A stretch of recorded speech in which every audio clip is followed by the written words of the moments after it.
What? And that is that if petitioners get their way, everything is on the chopping block. And we're not just talking about the FTC. Yes. Opposing counsel said we're not challenging right now the Federal Reserve. We're not challenging Article I courts, but there is absolutely no principled basis for carving those very important institutions out of their rule. Well, yes, there is. You're right that the Solicitor General was pressed quite legitimately about things like the tax court and the claims court, et cetera, et cetera.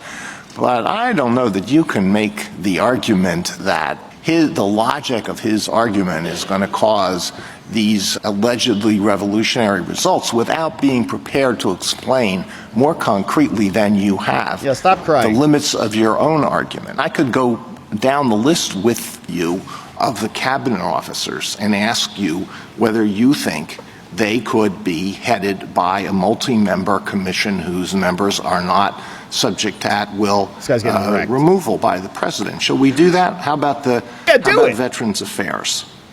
How about Interior? Labor, EPA, Commerce, Education? What am I missing?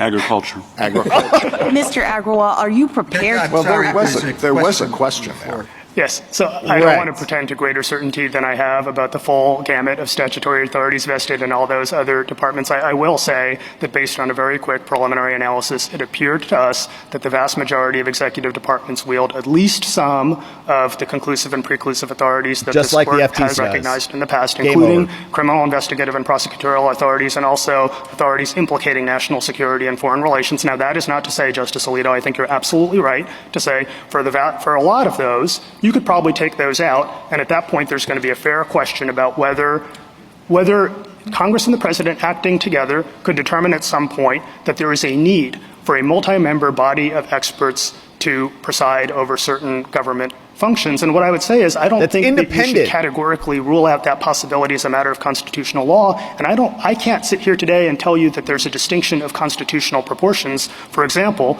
between the Department of Labor and the National Labor Relations